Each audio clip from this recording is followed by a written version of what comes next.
everyone. Welcome back to the Damn Yankees podcast produced by Seven Ashes Productions. Today is Tuesday, March 26th, and this is episode 41. I'm Megan. That is my brother Ryan, and over there is our baseball dummy Cliff. Hi. Hello. Hi. Welcome back. Welcome back. How's everybody doing? You guys had an exciting week. Yeah, Weekend. Well, I was sitting at a track meet for 12 hours and didn't get home until 11:30. Ooh. Yeah, that doesn't sound great. No, we went down to Tampa, time, I guess, but yeah, with their coach, maybe not. No.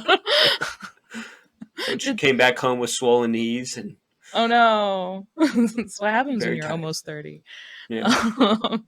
But anyway, what did you guys do? I think that's more exciting. Yeah, we went down to Tampa to see the Yankees spring training game on Saturday. So they played. Who'd they play? I forget. I don't know. Did you meet anybody special? Yeah, I guess it doesn't. Yeah. Oh yeah, my good buddy Jimmy. Your good buddy Jimmy. Yeah, my good buddy Jimmy. Yeah, if you're watching this, we apologize for the comments my wife made on the last podcast, by the way. Yeah. He wasn't going to watch it before. Now he's going to. Right. No, I'm sure I wonder if she was watching all the player profile prediction stuff, because it's a lot of stats and a lot of, It could have been. I mean, maybe she was just I'm sure. Yeah. So to clarify, we met Jomboy. Yeah, yes. Right. So yeah, Jomboy and Jake were at the game. They and BBD, the producer, and one other person. Oh, Joe's McFly. They were all there. They were out in the Cabanas, which is a really nice place to sit at George Steinbrenner Field. So yeah, Cliff went over there to go say hi first, and then grabbed me from the stands. We were with our sister. Well, yeah, I'm the baseball dummy.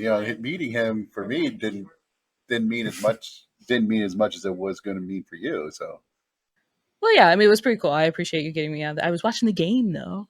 Clearly, I don't remember who we even freaking played. Oh, we played the Phillies. That's right. It's like, who do we even play? Yeah, that's right. Because I'm trying to wave him down. And, you're like trying to peek through the cabana. It's like, what's happening with the game? Well, I was like, I'd like to see what's going on in the game. I can't really see from where we're standing. So yeah, I was trying to peek through people while he was getting Jomboy's attention. So yeah, I mean, Jomboy was really cool. He came over and just said hi real quick, 2-minute. Hey, and took a picture, so that was nice. I appreciated that. Real nice guy. Yeah.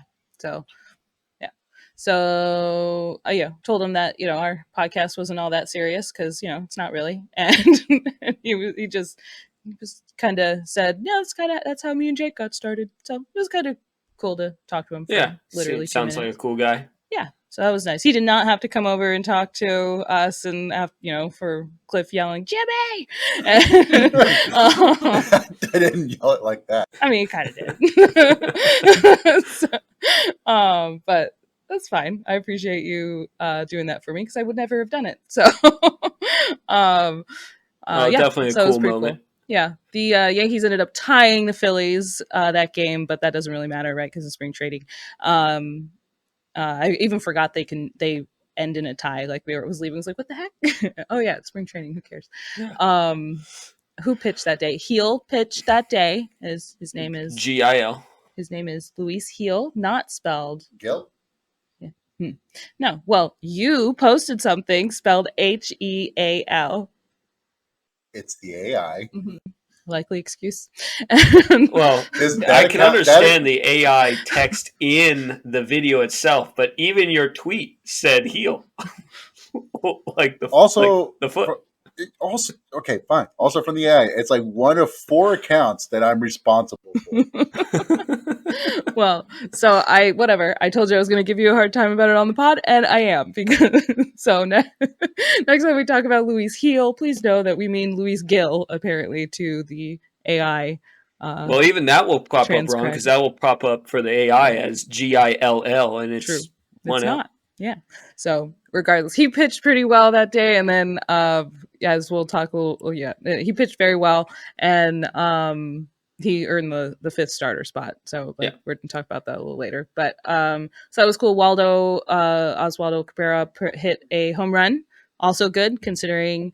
And he's kind of finishing off spring training on a hot note, which is good because we were talking earlier in these podcasts during spring training about how he's on precipice of he really bait. I wonder if he heard us. He really turned it around over the last like 2 or 3 weeks. Pod too. He's watching it. He knows. He's like, oh man, those guys are disappointed in me. They think I'm going to go back down to Scranton. But yeah, he really did turn it around. I think I saw his average over the last like couple weeks, last 2-3 weeks of the season, spring training was something with like over 400 for his average, or I don't know. Good numbers. I don't have them in front of me. I don't know what they are, but it's good because he's our starting third baseman heading into the season. I got it right here. 409 over the last 11 games, 409, 9 for 21 with 2 home runs. There you go. So one of those home runs we saw on Saturday. So that was cool. In his first 9 games, he was 0-43. Yeah, it's a bit of a turnaround. So whatever he like changed or whatever clicked is nice to see that it happened. Yes. Another small note, Charlie was super cute during the game. He kept yelling like go 55 or go. I'm sorry, we did not see heel. We saw Rodon. I just made up a whole thing in my head, and that is not what happened at all. Wow. I was going to say, because I thought in the heel game... he pitched like yesterday. I just watched him on TV. Like I'm Warren came in. Was it Warren or someone came in to finish off the scoreless game? Yeah, so I think that sounds right. Yeah, I'm making up stuff in my head. I think I'm just remembering what I saw on TV instead of what I saw 5 days ago. Well, you met Jomboy, so I guess I'm just starstruck. I forgot everything. It was a tie game, so who even cares? It wasn't a real game anyway. So yeah, Rodon pitched. So my bad. I think he gave up a few. Like I remember he struggled a little bit. He struggled. That game. Yeah, his velocity was like okay, it was there.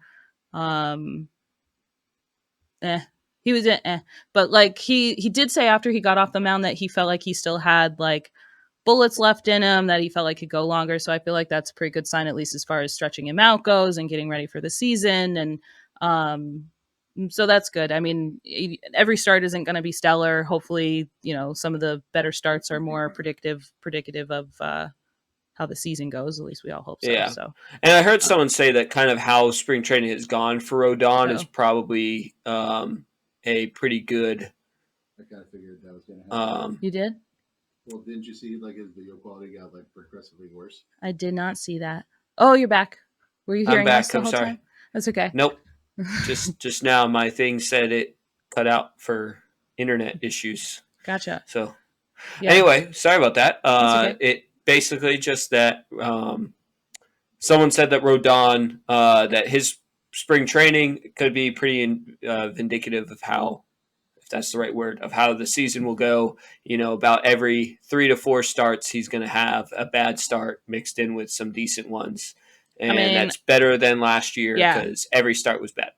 I will take that over what we saw last year. So yeah, I mean, honestly, a high 3 ERA, low 4 ERA, I'll take it from him this year. Not obviously not what you want from the guy you're paying. Yeah, I'd prefer to be under second. 4, but yeah. I mean, compared to last year, 6-run 7 ERA last year.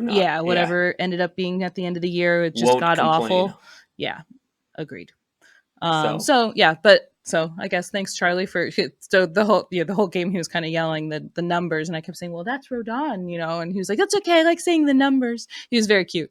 So everyone that was up, he just kept saying, of course, Judge, come on, 99. And I think a Phillies fan, or maybe it was a Yankees fan, I don't know, somebody down the row from us was saying like, oh, they're raising him right. So it's like, damn right. Got it. Good. So anyway, it was a fun game. But we could talk about the rest of spring training, I guess. The Yankees. So after that game, they went to Mexico City to play 2 games. They did end up losing like both half games. The team. It was basically a split. Yeah, Soto didn't go, Judge didn't go, Rizzo didn't go. Yeah, Torres didn't. Torres didn't go. I don't think so. No. I think it was really just. It was Trevino, Volpe, Stanton, and Was it Waldo. Waldo? Yeah, Waldo. Those are the 4 starters down, as well as a mixture of AAA and Possibly double A. likely cut players. So yeah, the big storyline with that though was Bauer started for the El Diablos on the first game of the series. The El Diablos are also known as the Yankees of Mexico, the Mexican Yankees. I guess I don't really know how the Mexican professional league works. Yeah, but they're like, Apparently, they're very good in that area, in that league, and apparently Cano also is signed I don't know if he's like on a longer contract. Bauer only signed like a 6-game exhibition contract, whereas Cano might be actually there as a player. Watching some of those guys play, I mean, aside from Cano, 41-year-old hitting home runs and stuff. I have a tickle in my throat, sorry. Some plays that they made were pretty damn good. I'm so what? Yeah. There's a reason why I guess they're called the Mexican Yankees, the Yankees of Mexico, however it's referred to. But Bauer joined the team. You all right? Nope. Okay. Sorry about that. We are back. I was busy dying from coughing from all the pollen, probably. I don't make any promises that it won't happen again. I do have a cough drop this time, though.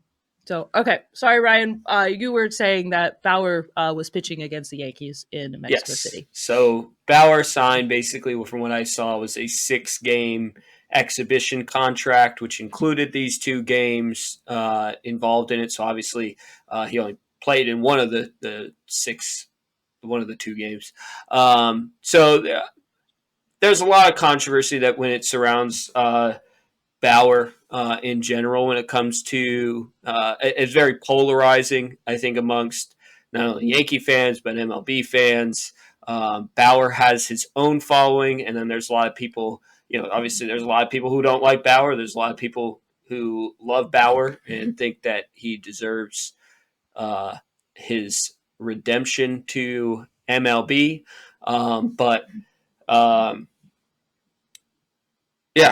So he is also trying to get that redemption, and that's why he played in this exhibition game. I'm sure he was hoping for maybe a bit more star power to be able to play against, because he didn't really get that in this game. We just talked about, we sent 4 guys of our starting lineup down. Of that starting lineup was Volpe, Stanton, Trevino, and Waldo. Waldo's really not a starter, so it's really 3 starters. I mean, he will be a starter on opening day, but a normal day, there's really only 3 starters. One of those is half and half because he's going to split time with Wells, and the other 2 none of them were known for their offensive prowess on the team last year. Yeah, but all 4 of them struggled last year in their own way. I mean, Trevino was also injured, so yeah. And so was Stanton for most of the year.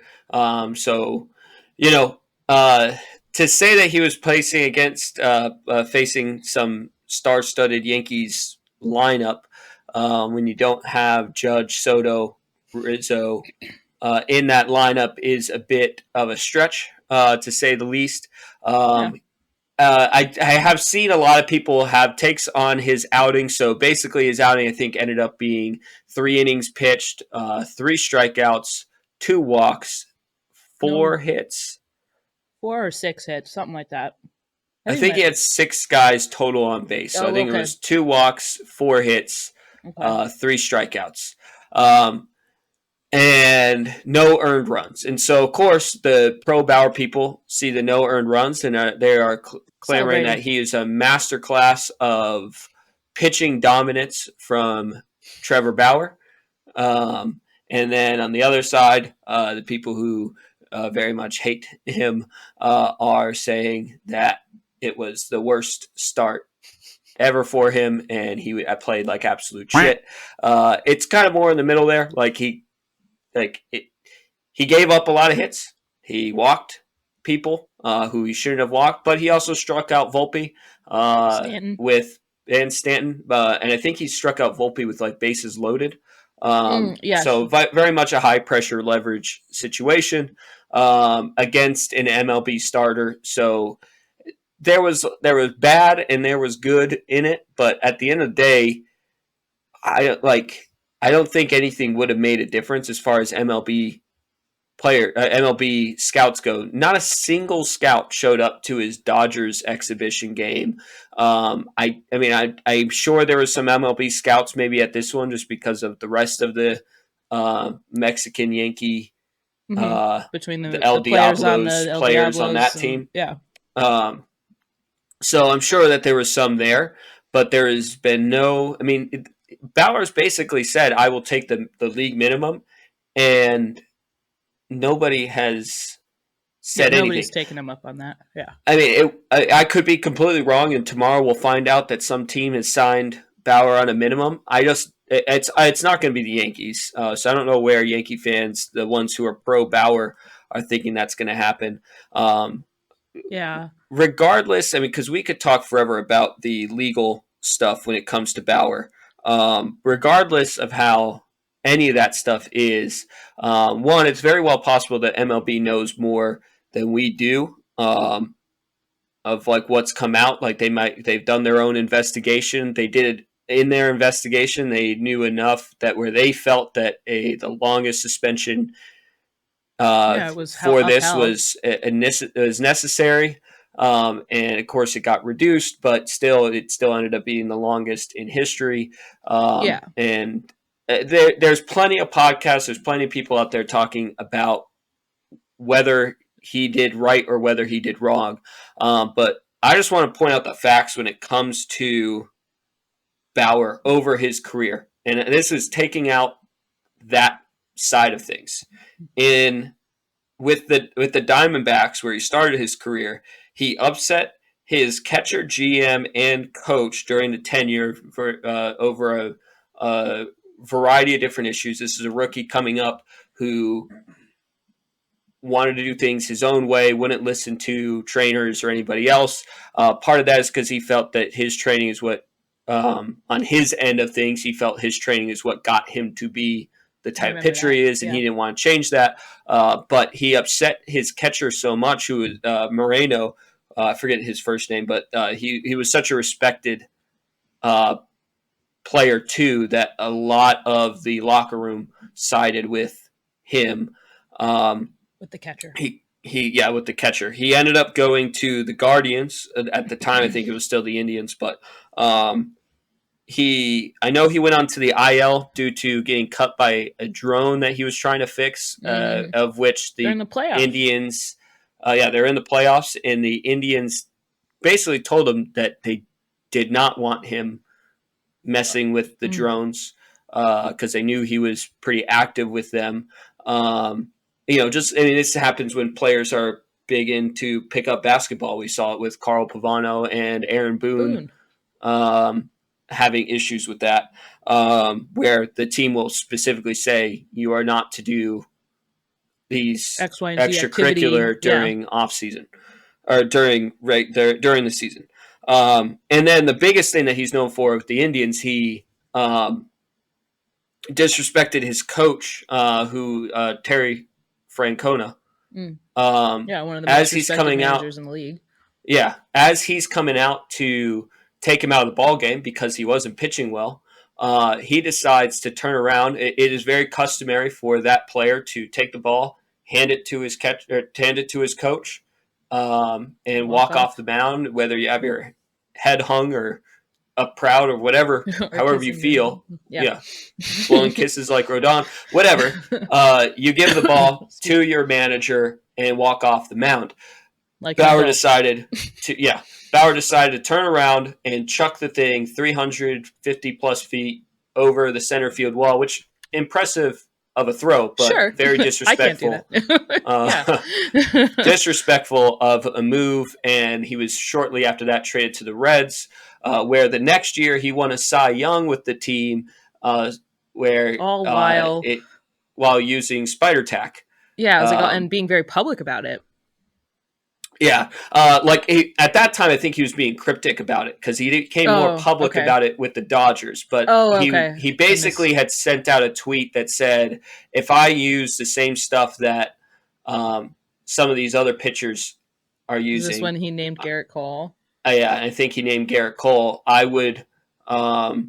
could win a Cy Young easily. And then the very next year, he won the Cy Young, and I think the dude's a really smart guy. Like, he understands baseball. He understands pitching probably better than most pitchers in MLB do.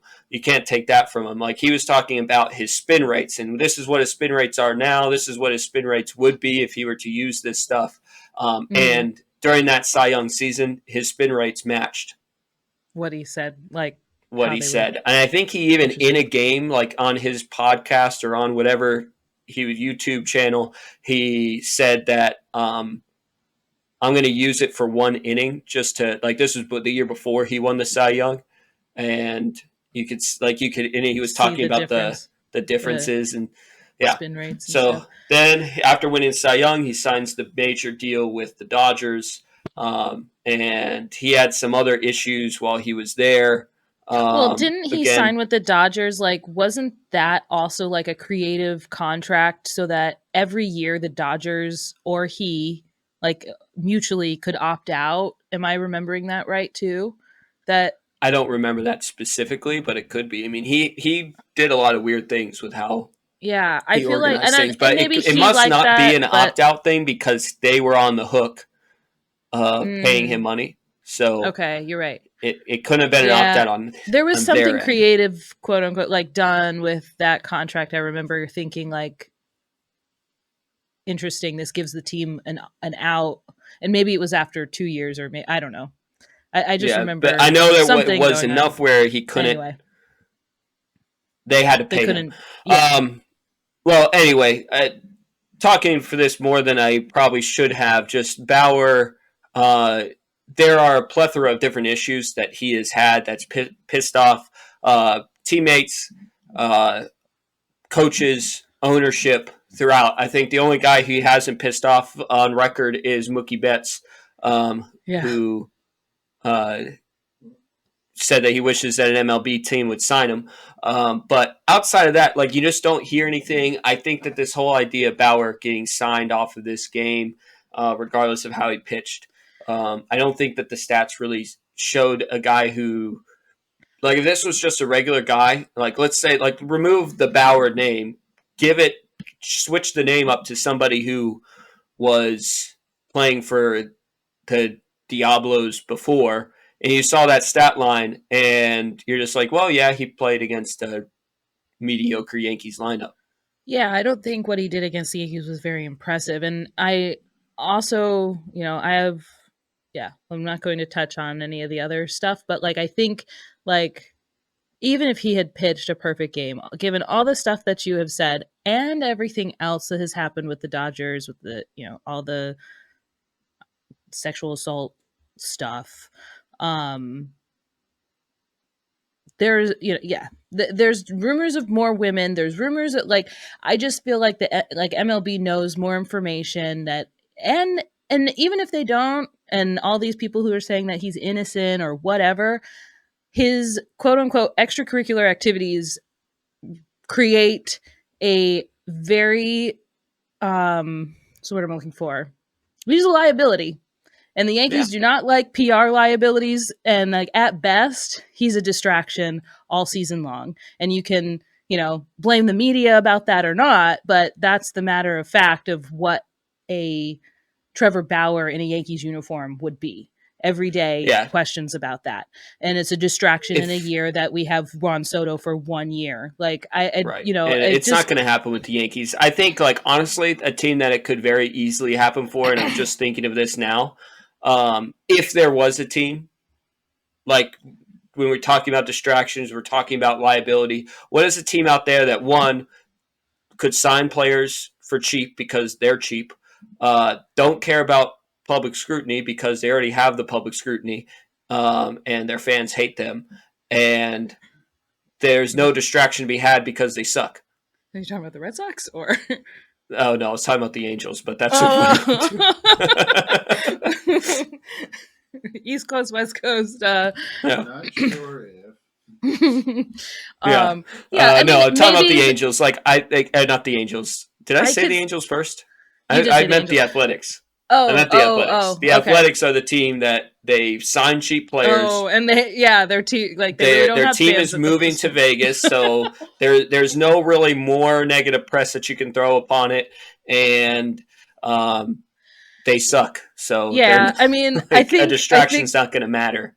Yeah, I think the telling thing is that he has offered league minimum, and all 30 teams have not.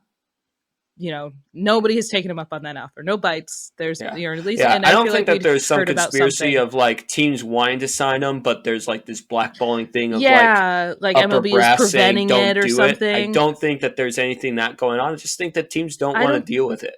I think he's not worth the distraction or I don't know. It just, if somebody was going to sign him, they would have by now, is my opinion. And yeah, he's just really very vocal about how good he thinks he is. So, which I guess. All right. Well, we have blown past our talking point time on that. So, moving on to opening day, we've talked a little bit about Waldo starting in because mentioning him in the El Diablos game. So it's pretty much been confirmed. Not really yet, but I think Boone hinted toward it or said that he's feel pretty comfortable with Waldo starting at third. Is that any other information on that? On the Talking Yanks episode today with Boone on it, he said they asked him about, so Waldo's heading into the season starting as your starting third baseman, and he said yes. So okay. So and I know there's some rumor about trades, but that's more than likely a trade to be a backup. They did ask him, right? I guess so, right? Because they do expect DJ to come back. But they did ask him, like, how did they word it? Basically, it was like it's really weird that you're not starting the season with any backup infielders. And the face that Boone made when he was like, "Yeah." It was like, yeah, I fucking know. He seemed because what's pretty much unless a trade happens, what is pretty much to be expected right now is that Oscar Gonzalez is going to take the last bench piece open. No, I mean right now Rortvedt is right. Oh. Is it Rortvedt now? Rortvedt I heard it was Oscar Gonzalez. Because he's not been moved down either. Maybe it's both of them. Because Rortvedt hasn't been moved. And that is if DJ gets IL, then there's two spots. That's true. Right, of course. Because right now the open spot is Peraza's spot. If both of them, that's no infield. You have Oscar Gonzalez, who's an outfielder. You have Trent Grisham, who's an outfielder. You have who did he say? I think he said two catchers. Jemai, what's his name? Jemai Jones. Jones, thank you. Jemai Jones can play first or second, or I forget what he said, but it was like he could do that in a pinch, and I was like, "Stop with the pinching!" We need to So I do think. I mean, by his they're thinking. So he's thinking Jemai Jones over Gonzalez. I mean, that makes more sense. I've seen more of him, but I saw somebody else post that suggest that. Yeah, I guess we'll find out soon who it is. And honestly, I'm expecting there has to be a DFA of Rortvedt or a trade. So Rortvedt doesn't have any options. He can't be sent down to the minor leagues without DFAing him and accepting that assignment. Or they trade him for a backup third baseman, backup infielder of some sort. I don't know who they get. Someone that may have signed with the Detroit Tigers. Right. Who didn't make their opening day roster, right? I think I read that he was, Gio, I think might be available first third baseman. He wasn't getting the starting third baseman job. At least that's the last I heard when we were I don't think that, I think he would have made, he will make the roster if he's not traded, but But yeah, they not might. opening day lineup. Like he won't be their Right. starter. So that could be nice if we get Gio back. We know his defense is sound, and he's not as bad of a hitter as they made him out to be. But nothing stellar, but Yeah. better than Josh Donaldson. But Yeah. that'd be kind of So cool. But there has to be some sort of move. They're not going to carry 3 catchers for very long. If they start the season on it doesn't make Thursday with sense. it, by Friday, Saturday, I don't know. I just don't see them carrying 3 catchers. And last year, I think the Yankees made a last minute move. Was that the Franchi Cordero move, or Yeah, it there was a happened last minute move that we had pretty made? close to the season beginning. Yeah. Yeah. I don't remember what it was. It But sounds like a similar situation where they're going to try to just make a trade or some type of move to get that sorted, so we have an actual infielder. But yeah, DJ headed to the IL. Boone had said that try to basically play it off that he wasn't going to end up there. I mean, I think sounded DJ a little needs to more be glum there. about it today. He Yeah, I think plays.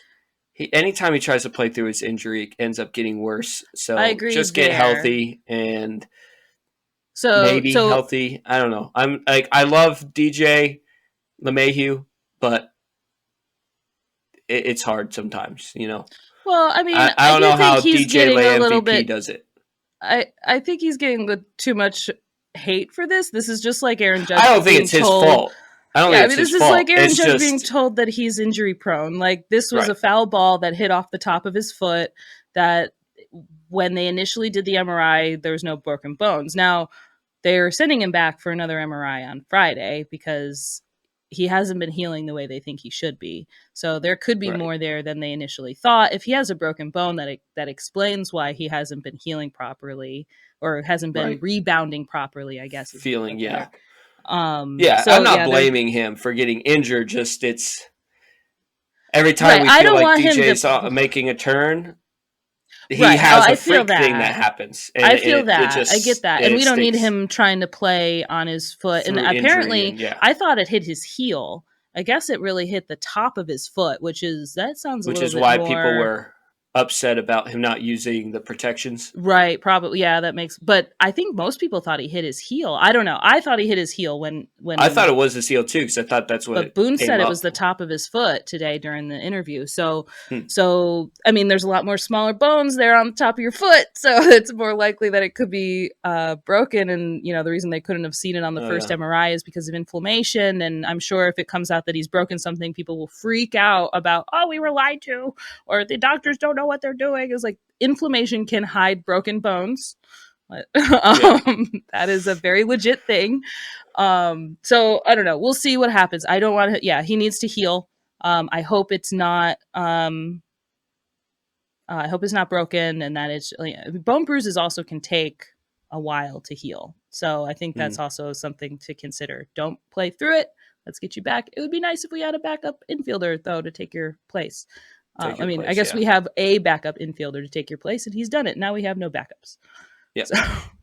So, moving on real quick, we talked about it last week, and you kind of talked about it in the beginning as well.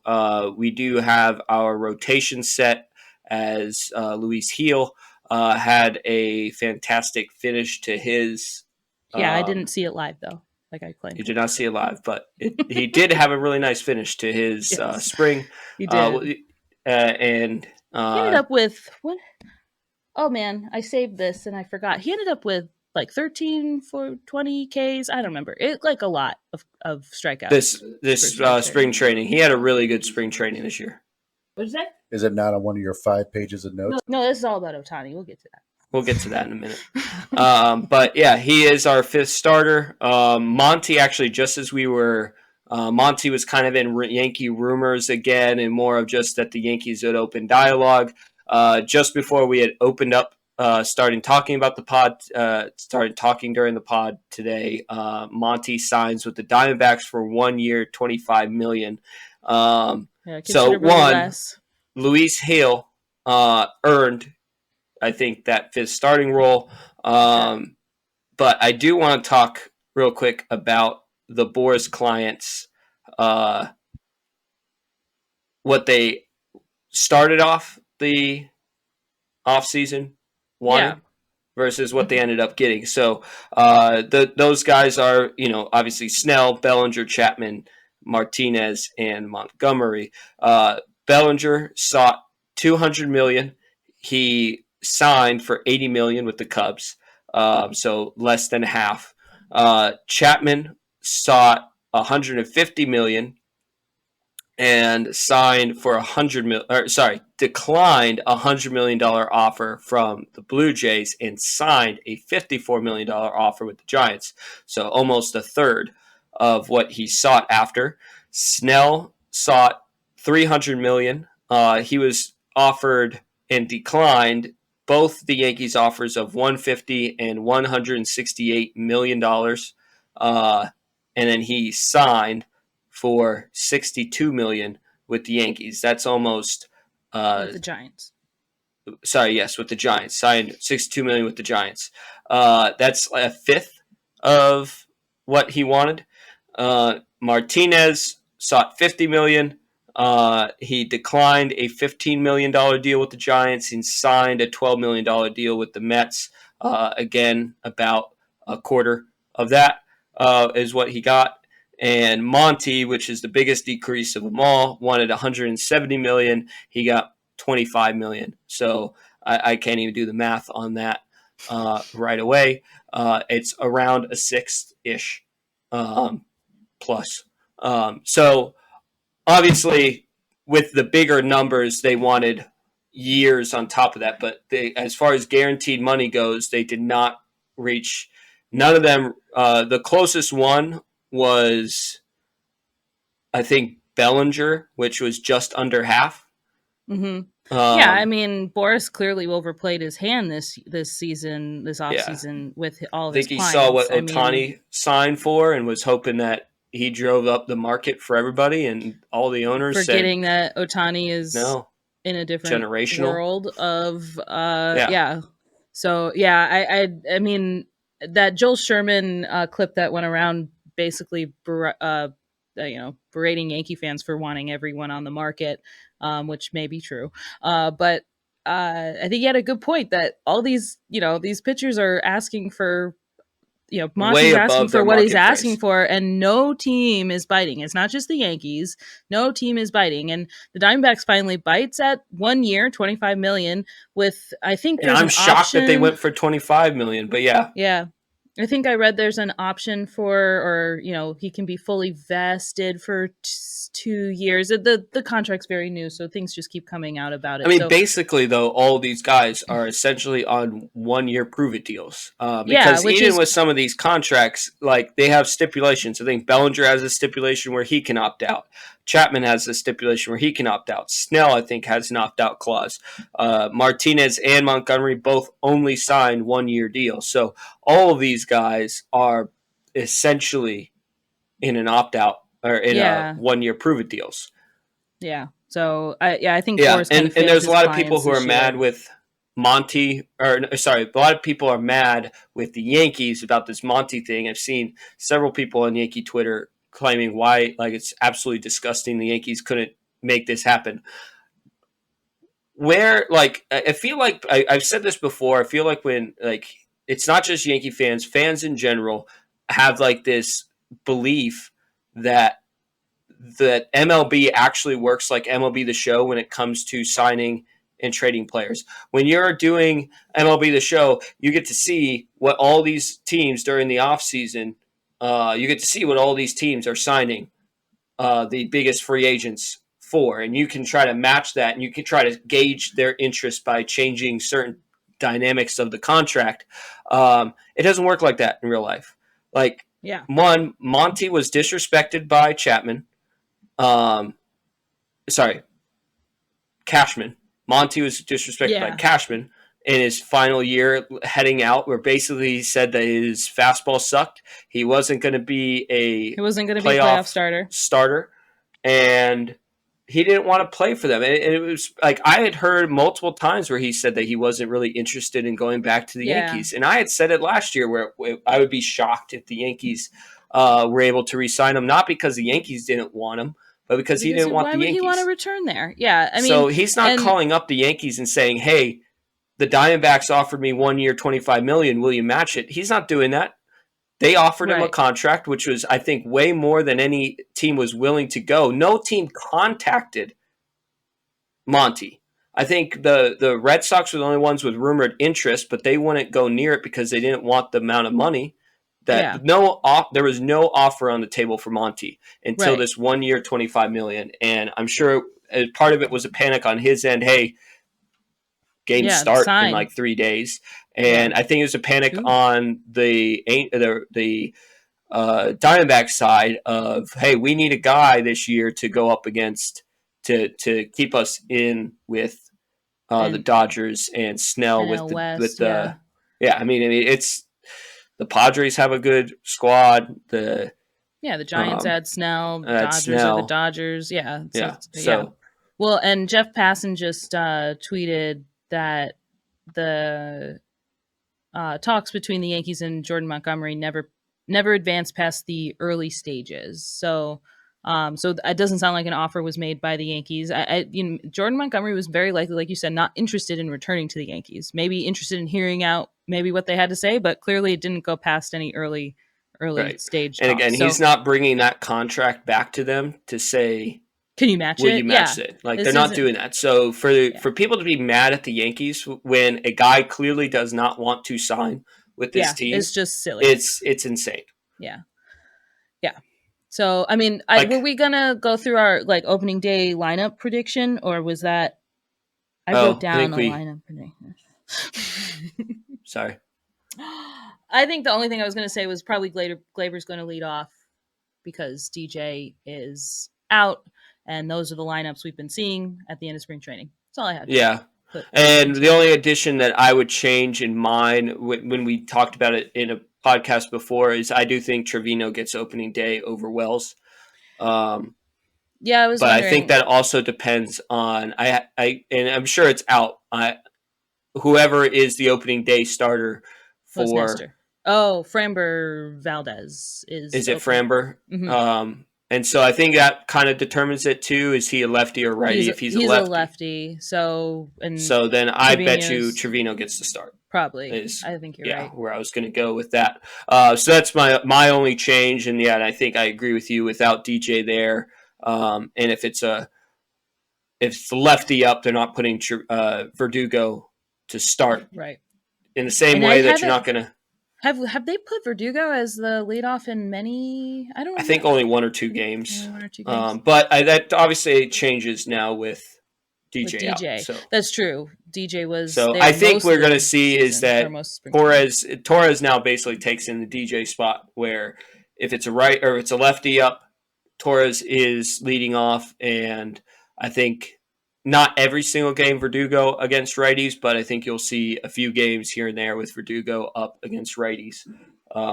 Maybe on not Nestor, Glaber rest days. Verdugo will take lead off. You can see that. And I think some people have asked if Volpe's going to lead off. I really don't think that that's going to happen until I don't think it's a good idea later in the season. Yeah. I mean, I think he's shown some improvement, good changes in the swing path and things like that. But I think it's better to start him off lower in the lineup and then see maybe down the season. I would ultimately think he has the makeup to be a leadoff hitter. You look like you have something to say. Well, hearing you guys talk, you guys sound like, with your predictions, you in spite of people going down, you like your predictions for the lineup and that they can succeed with the lineup as it is, or as you predicted it will be. We'll be better than last year, I think.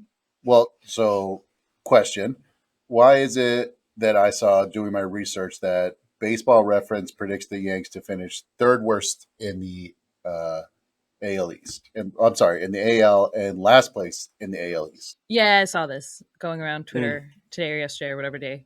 Well, doesn't Baseball Reference do weird stuff? I read that they did it based off of the last 100 games the team played. So if that's the case, then team that lost 9 straight games. Yeah, and we're just pretty pitiful and awful, and had our the team double that A, also triple A didn't lineup include come up and save us Juan a little bit. Soto and Alex Verdugo, and Exactly. Yeah. So I think it's a really odd. If yeah, if that's the case, they're using the last 100 games. Like, what kind of prediction is that when the team has made so many different changes? Doesn't include Stroman. Is assuming that Rodon is going to pitch like crap. Is assuming that Nestor is Judge not is going going to to be be barely there, or right. like what are we? Yeah, And Stanton's not it's going to have any sort of bounce back from last year. And so, like, yeah. If it's if the you're last 100 games, then yeah, that's. I mean that, that would make sense. That would but line up, I don't but it see how doesn't line up they. with the team currently. Yeah, I I don't. I don't think that like I think in the beginning of the spring training we were very hopeful for this year. I don't think that if I'm going to give my honest opinion, I hope that this is a team that can win a World Series and prove me wrong. I don't think this is a World Series roster at this moment. I'm hoping that if Cole is good, returns on the current timeline he's set for, and that we can start stringing together wins, maybe we make a trade down the line for pieces that we need to get us there. But I could see this as just being a season where we make the playoffs and we bow out again. I mean, I hate that because that's how it's been. Yeah, But I think we've come back down to realistically, earth a little bit with some of these injuries and kind of I mean, when realized, you just oh, look at some of these teams, even if we were to make the World Series, I mean, and I know that every year the Dodgers and the Braves, even though the Braves have won recently, that they win 100+ games and then they get booted out in the first round.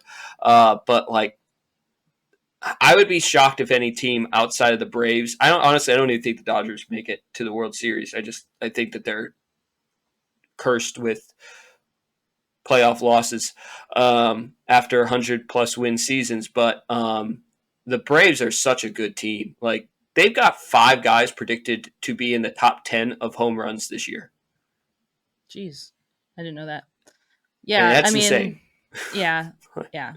So, but I think yeah, the Yankees are not going to finish in. I mean, I hope they're not going to finish in last place. I don't see how the Yankees, I even mean, constructed how they are right now, are finishing in last place in the AL East. I think the I Red mean, Sox the are Red clearly Sox could worse than surprise we you, are. but yeah, I mean, even with Cole out, I think our rotation's better than Yeah, our the rotation's Red better. We Sox. have Juan fucking Soto and Aaron fucking Judge. Like, Yeah, I'm really sick of some of the like woe is me shit. Like, our offense can our offense, I likely. think, could be good, really Yeah, I good. mean, we're also headed. I'm not saying the Astros are always going to for right now. They're always going to kind of be a hill to have to climb over. But they're missing 4 of their starters to start the season. Like, Yeah, I mean, that's kind of a big deal. I think we can take advantage of that. I hope we could take advantage of that over a 4-game series this weekend and start off the season good.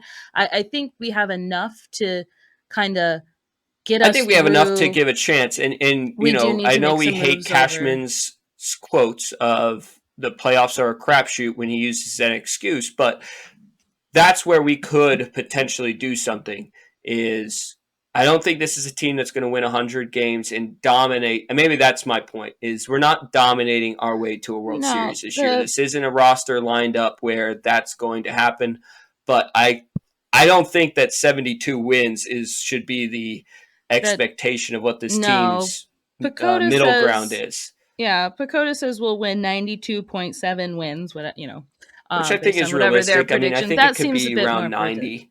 Yeah, that seems more 90 making the realistic. playoffs, and then it's yeah, can we make it Yeah. from there? And when you make it to playoffs, anything can happen. I mean, we got to see last what was it in 2019, 2018, Washington start the season with a losing record and squeak it into the playoffs and win the whole thing. The Arizona Diamondbacks last year.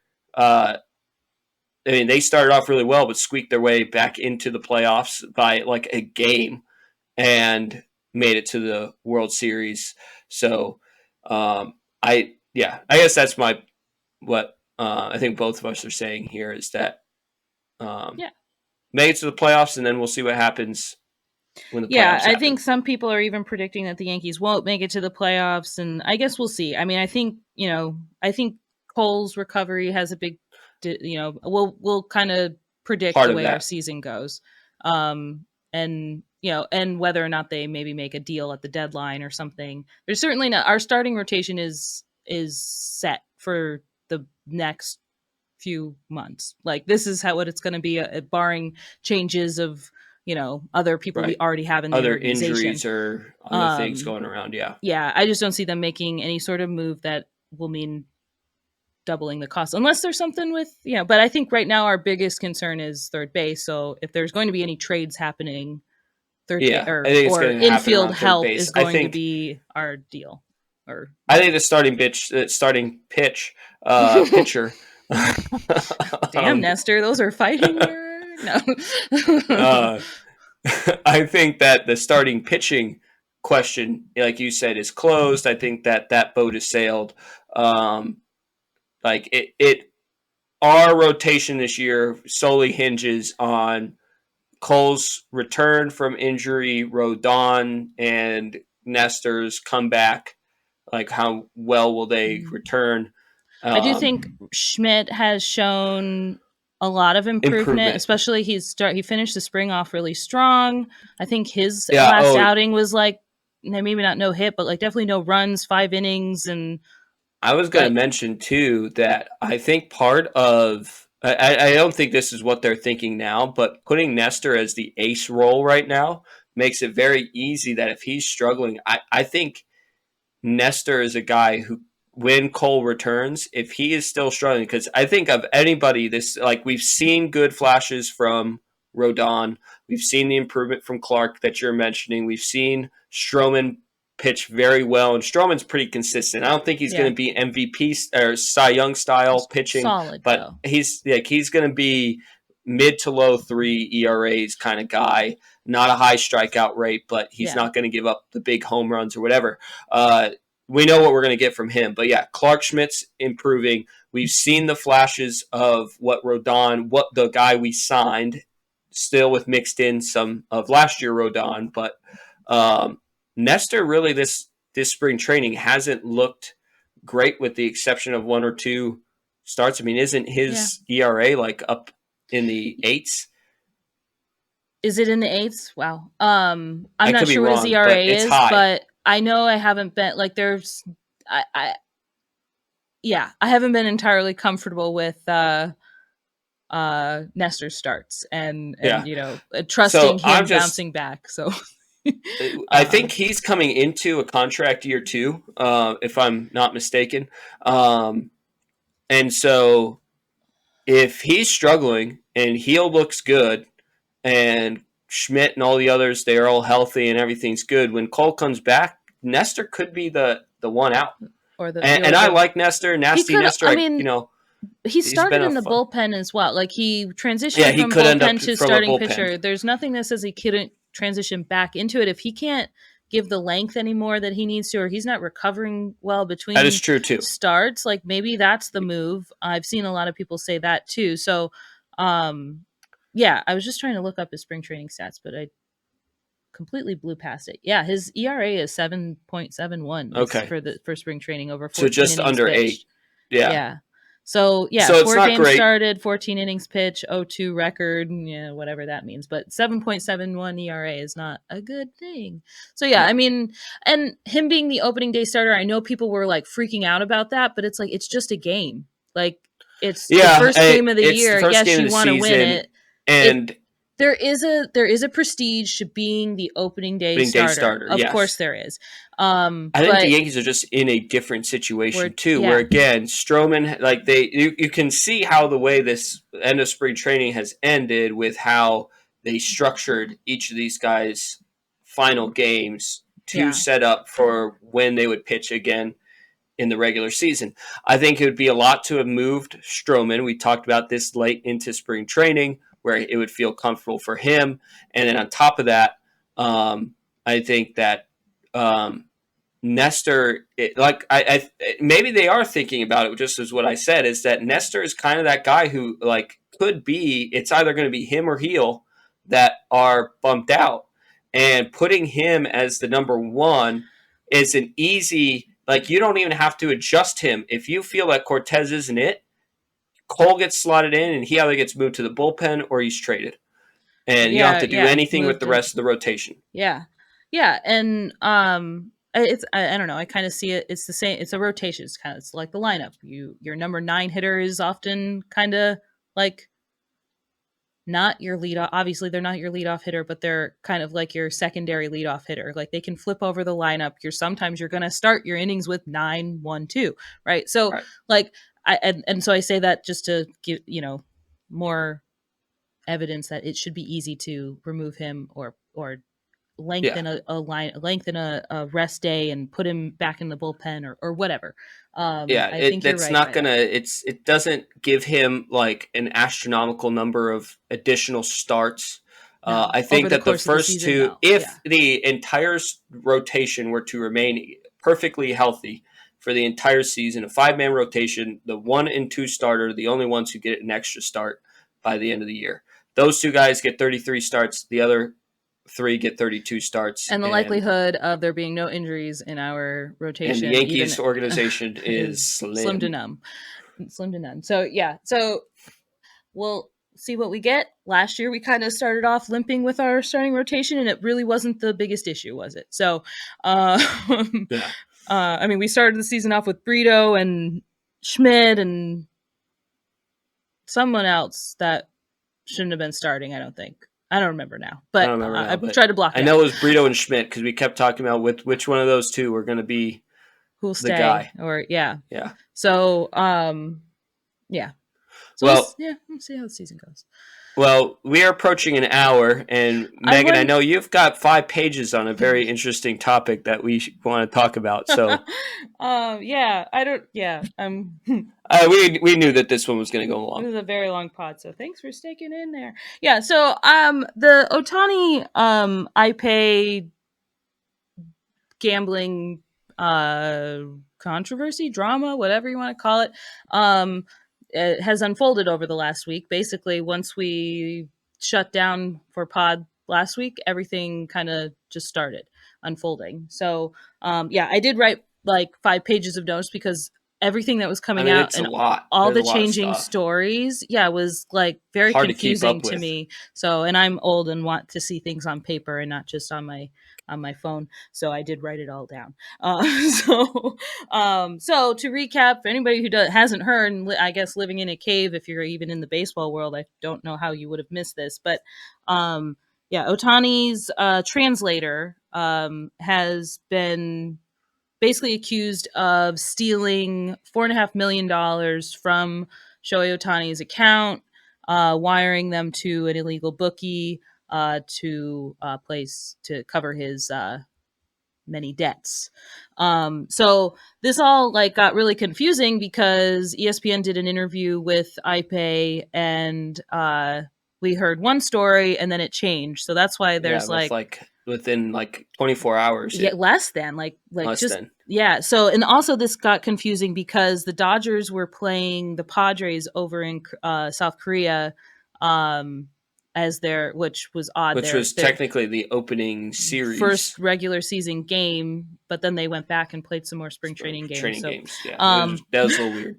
So here's the quick timeline. Tuesday, March 19th, Manfred apparently learns that something is up concerning Ohtani, and then by 7:30 Pacific time on Tuesday, iPay is giving a 90-minute interview with ESPN that was allegedly arranged by Ohtani's spokesperson. Fast forward to not too far, Wednesday at 3 a.m. Pacific time, but some normal time over in Korea because the Dodgers and Padres are playing a game, and you see Shohei. The world knows nothing yet. Shohei and iPay are in the dugout, and they're nothing looks odd. They're joking around and having a good time. 7 a.m. So 7 a.m. Pacific time is kind of when the shit hits the fan, at least in the Dodgers team world. And this is when the reports start coming out from ESPN that said that iPay had to address the team, that the Dodgers kind of told the team that there was going to be I forget how they a negative story. That's all they said. A negative story was coming out, and iPay addressed the rest of the clubhouse by saying that he wanted to apologize to the team and revealed his gambling addiction at that point. So this is kind of where everything starts getting really confusing, because during the 90-minute interview, Ipe claims that which he's attended, this 90-minute interview is attended with a Ohtani spokesperson. Spokesperson is never named, but is with the Ohtani spokesperson. And so during this interview, Ipe claims that Ohtani,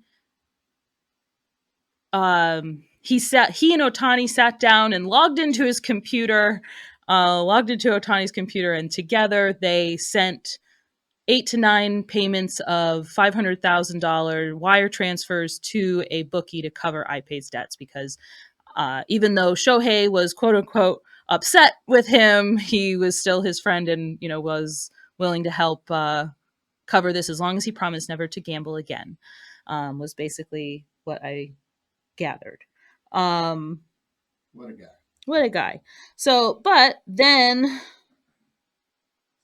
let's see. So he has the interview with ESPN. Then he's kind of forced to talk to the team and say, this is what happened. According to Shohei Ohtani at this point, he's only catching like every other word because he's not fluent in English, and Ipe is speaking to the team in English about what happens. But this is when Ohtani, in his account, says that he's being cued in that something's wrong.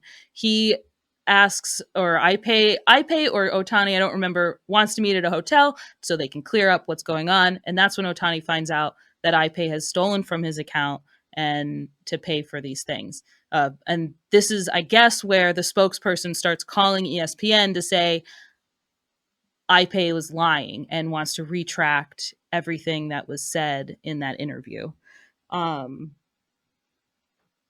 So by 8:30 Pacific time, so 7 a.m. is when the ESPN article with Ipe's account was supposed to come out. And then the first thing I think everybody saw was we were about to put out a story per ESPN that said this, but the story just changed. And this is kind of how the morning started that day.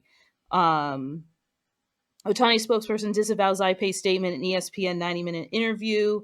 And this, just before they were going to release. And then the interview was allegedly arranged and attended by the Ohtani spokesperson. So this is where it starts getting really muddy, because the spokesperson was there when it was said and it was okay at that point. But at some point it changed to say that. And then by Wednesday, or no, we're still on Wednesday, sorry.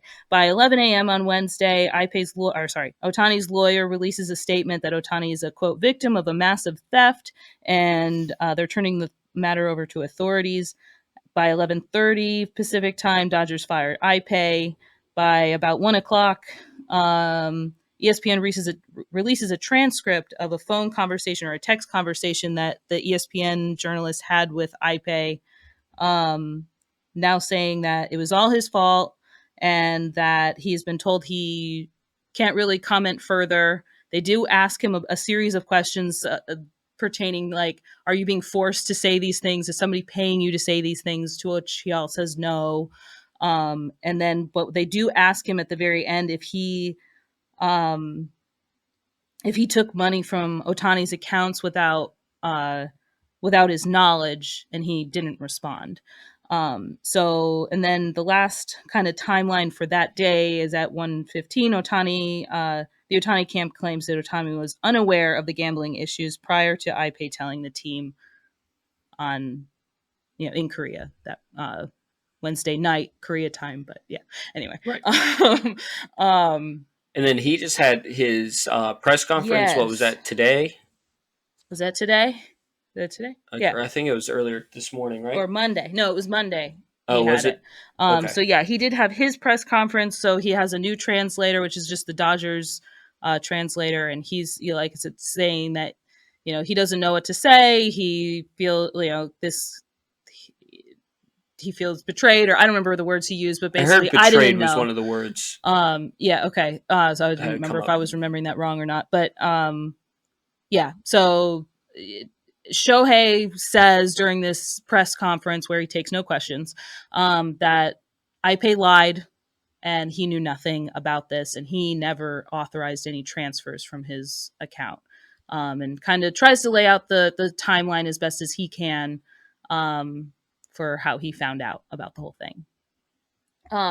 So I mean, I think, let's see. So let's the timeline notes. I don't know where to go from here because it's all very confusing. The change in the story from Ipe saying that Ohtani authorized these transfers and did it, we did it together. We transferred this Right. money to pay this illegal bookie through his account, versus basically Shohei saying that He knew nothing he until knew that and day. Ipe stole it from him, and he, yeah. Yeah, it's very muddy to the point where like there's so many different conspiracies that go along with it. People like weighing in on their own things. So something that I've seen a lot of is I think it originated on Twitter, and then it also made it onto TikTok where people were adding to it. But apparently in Otani's hometown, there were several high end um, Bets. bets that were made that the Angels would lose certain games, and in those games that were bet on, those same games, Ohtani had really bad outings as either as a pitcher or as a hitter, or in most cases both. Now, I don't know how valid this is. It just came from some guy on Twitter, and there's nothing tying specifically those bets to Ohtani, because I think um, the bookie was from California. Is that right? Yes. Yeah, the bookie. So I think this all really originates with the bookie. They were saying that he had so the bookie is from Southern California, and Where he anything outside of like FanDuel, right. The gambling betting, is yeah, illegal. gambling is illegal in the state of California. So any payment to a bookie is illegal, let alone someone who's not credit. I don't know how it all works, but Right. He's an illegal bookie. I think yeah, no matter where he would be in the States, I think he'd be an he's illegal illegal. bookie. He was in October 23. He was searched by the IRS, Homeland Security, and the FBI.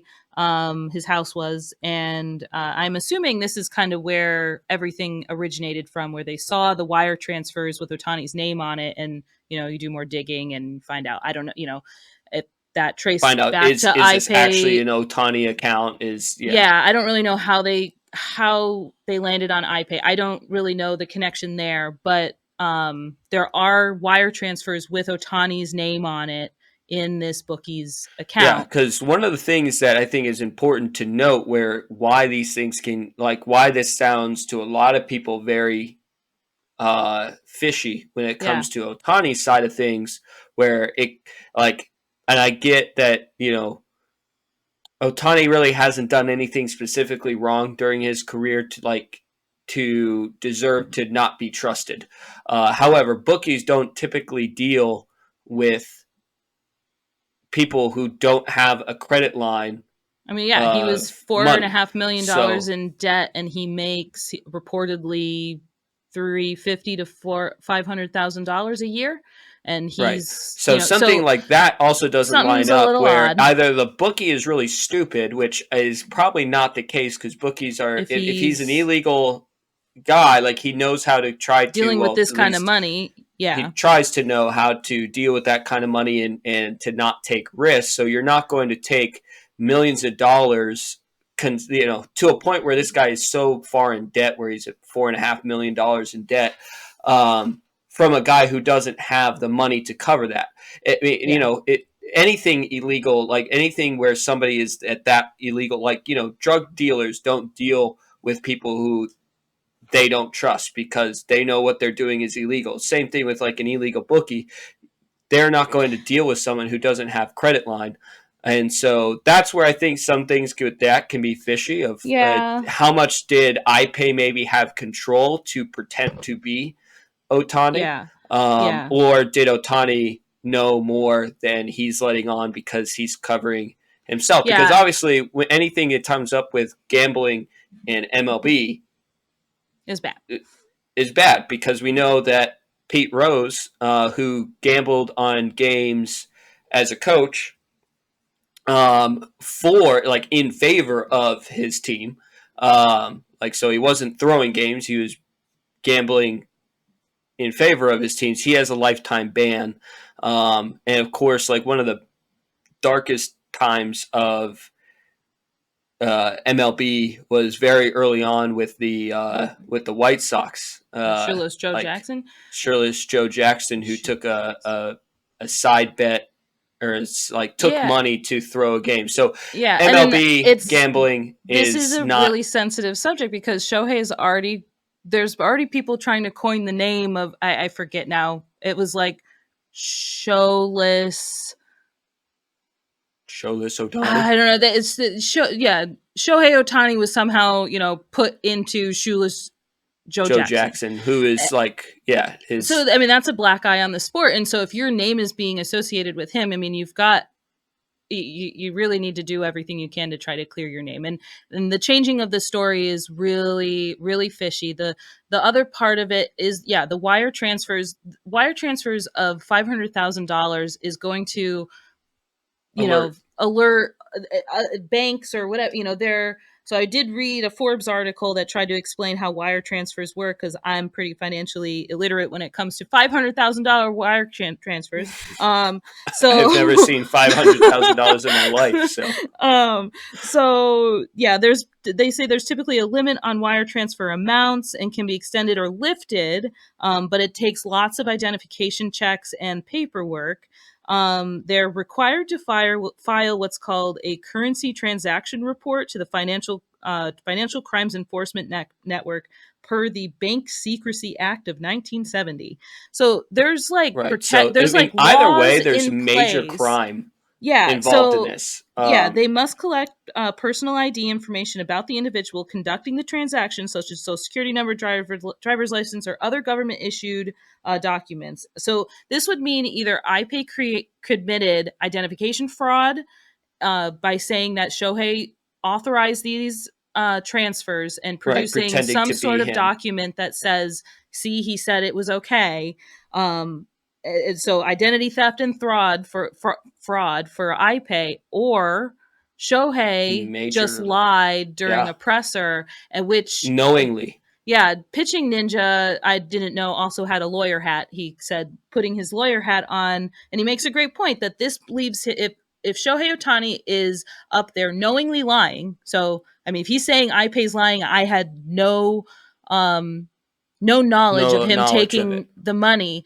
I mean, either he did or he didn't. So if he knows that he's lying about that and knowingly disparaging and has evidence iPay, of that, because iPay is never going to get a job again. And so that's the other part claim. Of it is that you're leaving yourself open. Libel and defamation are very difficult to prove because there has to be proof and evidence that they knew they were lying. Defamation and libel are the same thing, just one's spoken, one's written. Right.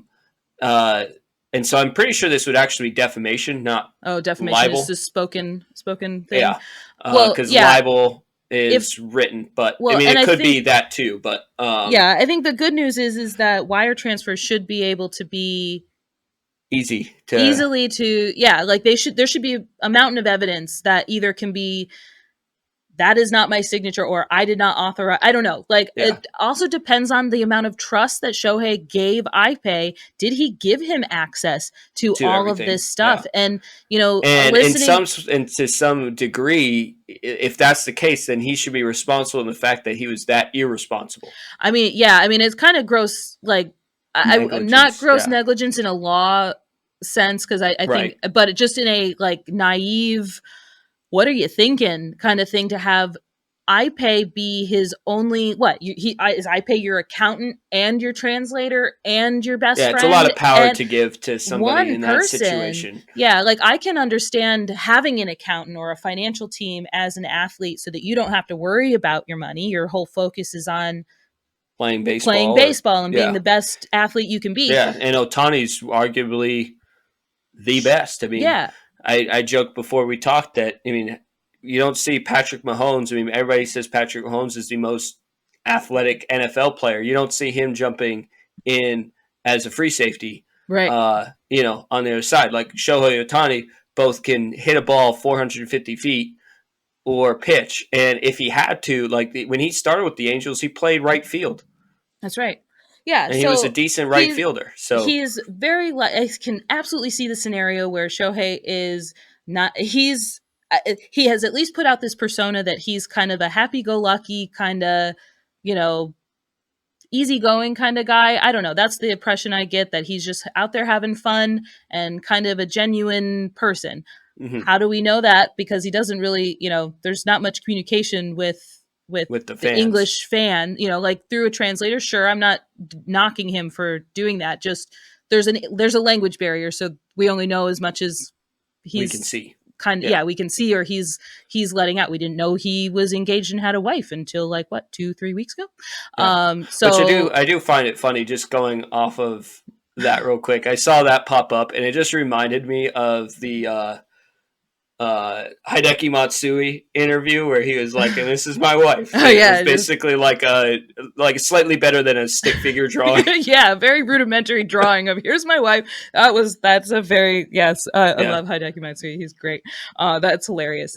Maybe it's just a thing that these two men want to be very, secretive and protective over their wives, or they're just, or maybe Shohei is also just trying to control his own narrative, which both could be true at the same time. I think Ipe is the more untrustworthy person in this Right. scenario. Yeah, there's a lot of other fishy stuff with his background too, Yeah. that lead you to believe that it's on his end, because I think you had some details there too. Yeah, with his time Ipe with the claimed Angels. to have graduated from UC Riverside, so the University of California, Riverside. Which that came back to be, I did see that one. That came back to be that they were the like, school we have said no record of him. no. So, so that was he didn't go there. You saw another one too with the Red Sox. Oh, there it is. Sorry, I wanted to get the dates right. That's why. So yeah, and he also claimed to be an interpreter for the Red Sox before he went over to Japan to be part of the team that Shohei started his rookie season on. Mhm. And I forget the name of that team.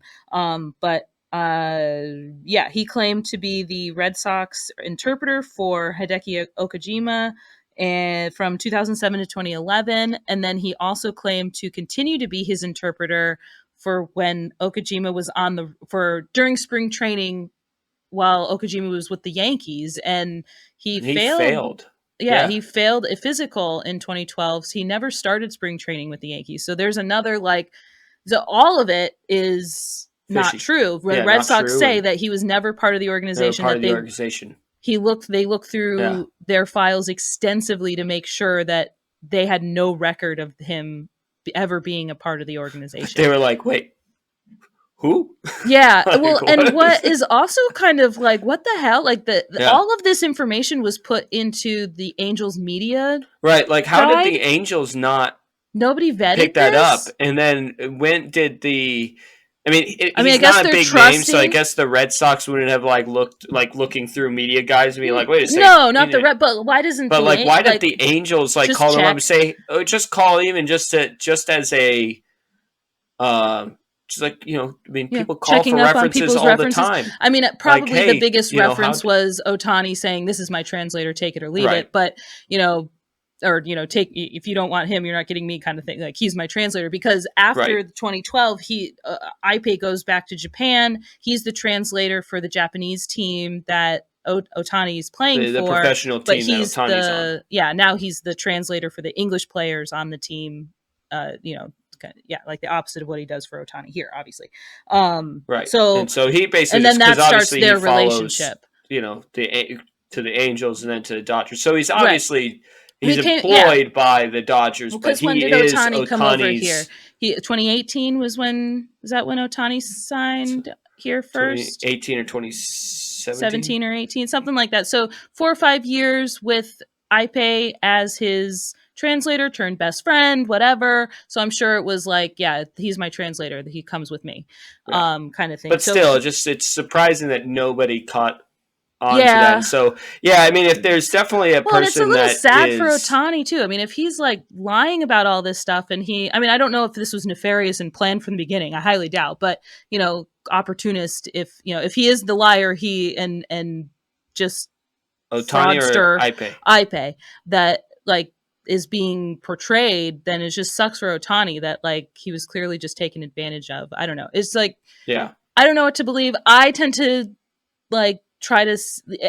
I tend to be a gullible person and naive sometimes and believe what people say. I'd like to believe that Ohtani didn't do this and is lying right now. I can see a scenario where Ohtani found out his best friend was in deep trouble, didn't know it was against the law to And now they're pay trying to the debt, cover up and now they're him trying trying to to help him out. yeah. I think that is the most likely of the scenarios. Like, I don't think what we're hearing right now is the full truth from Ohtani. That's just my personal opinion. But I also don't think that I've seen all the controversy.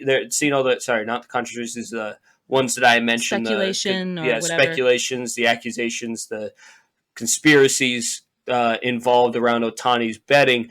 I think that is a bit too far. I mean, people can, speculate what they want, but Yeah. from what I think is the truth, I think that the original story is closer to the truth of Probably.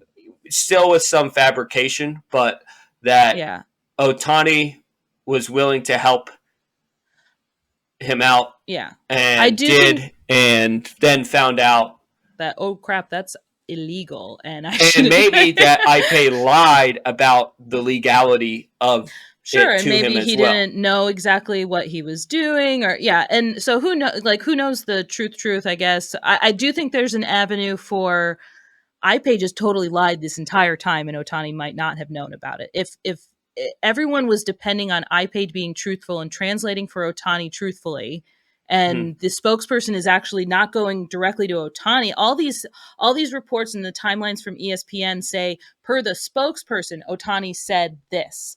What's funny is that this really does it seems like a real version of that show.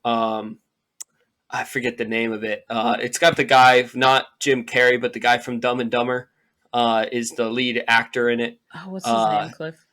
He's the moderate, he plays like a moderator. Oh, you're talking about the political show on HBO. Yeah. Jeff Daniels. Yeah. Jeff Daniels, yeah.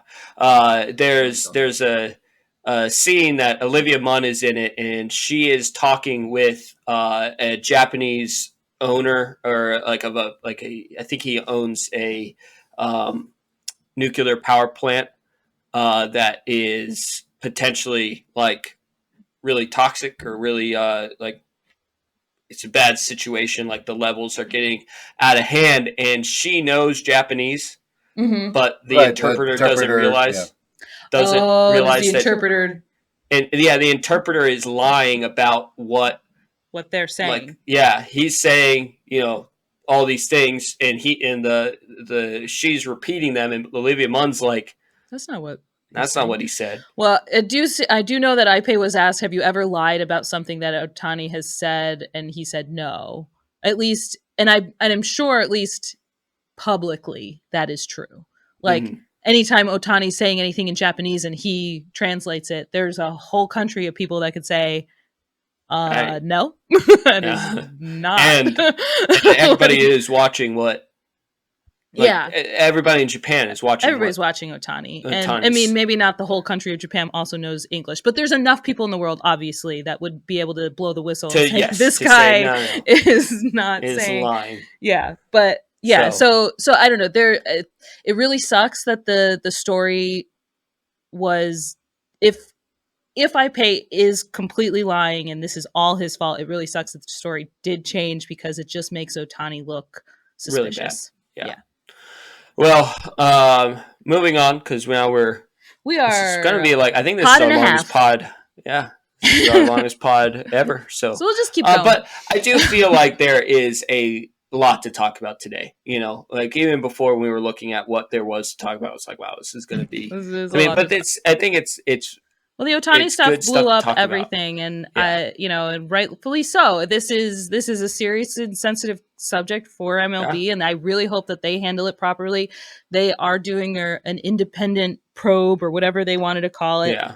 What did they But say? They're doing I their own do think the internal IRS probe. is going to come. Like, the IRS is the IRS. They're going to come Yeah, after their money. they're gonna want to make sure that they get their pot or whatever. Someone's got to pay that $4.5 million to the Yeah. to So Uncle the Sam. So fines will be handed out at the very least, I'm sure.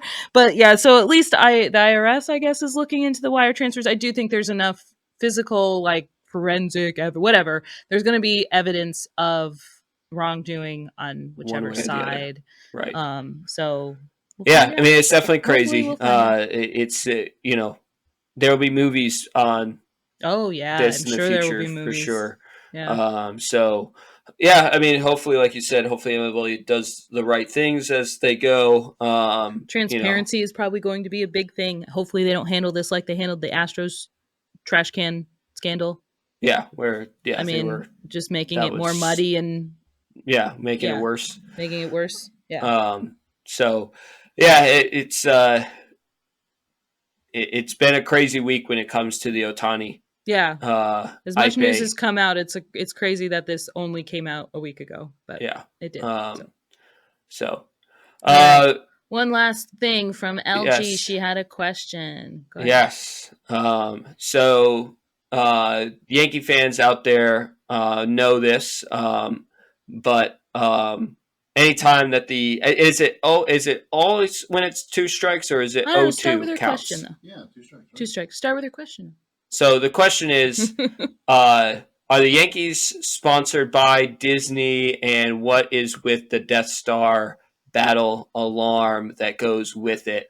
So that's Lovingly referred to as a pregnant whale sound by David Cohn on the broadcast all the time.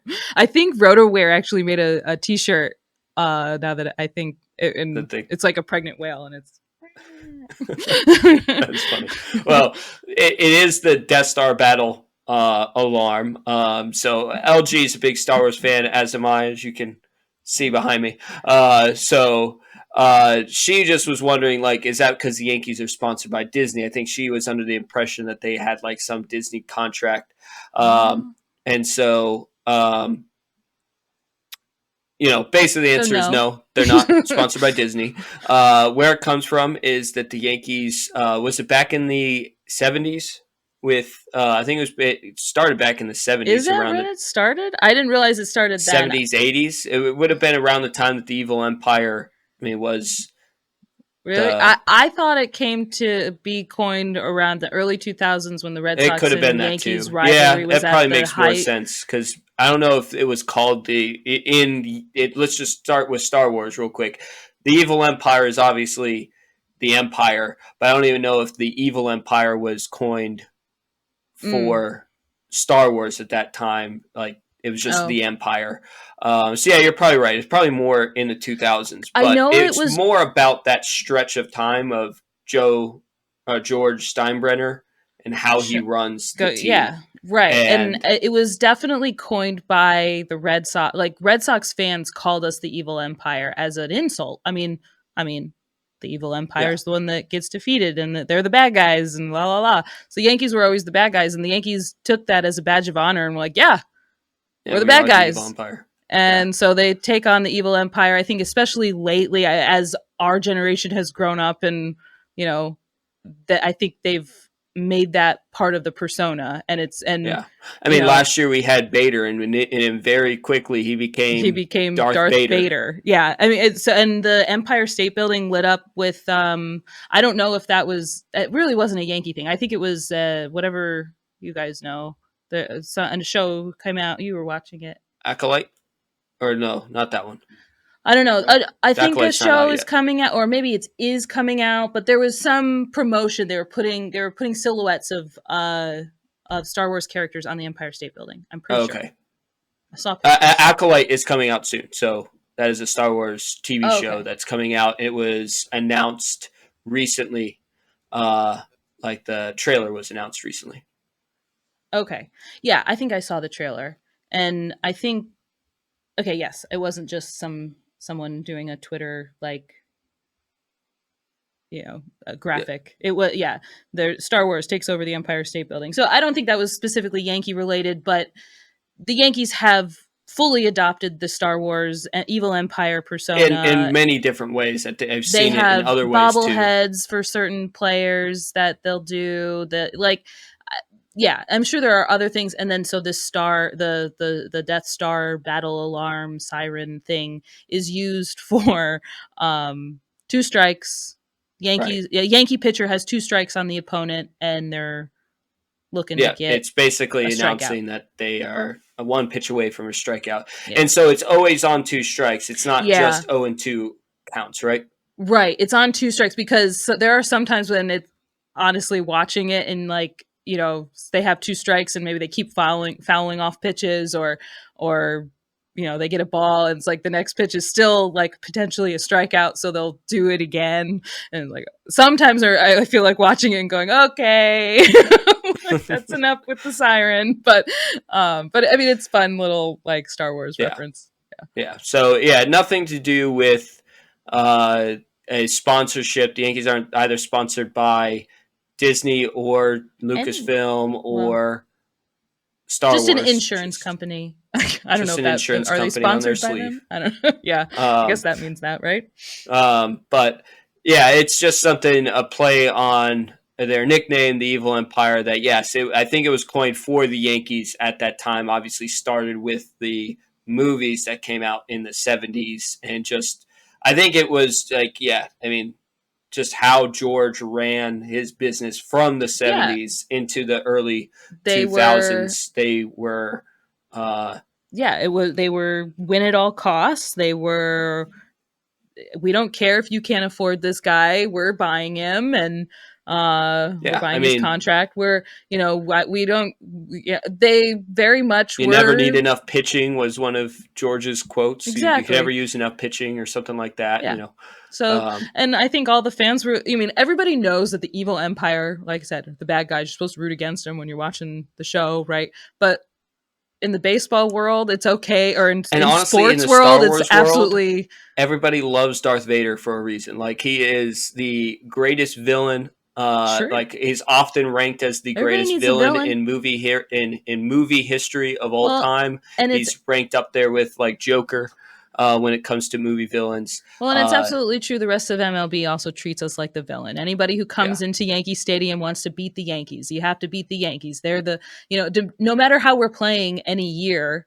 I mean, I'm sure there are quotes that were like, who cares about the Yankees anymore? But the Blue Jays do it all the time. They do it all the time. Even though they really care about beating us. Yes. So, exactly. So, and that's, it's never forget the time where Vladdy, in a game in a series that we had already won, they basically won the game to avoid the sweep. I'm not even talking about the this is my house. That was not that one. The first one of that season, where we had it was a 3-game series. We won the first 2 games. They win the game, and it's like a fielding play that he makes a nice scoop for, and he's sitting there like he's screaming on the thing, like fist pumping. I think he throws his glove up in the air, acting like he just won the World Series. It's like, dude, he won the World Series in April last year. Yeah, the 2 years ago was the one at the end when we had already I think we had clinched.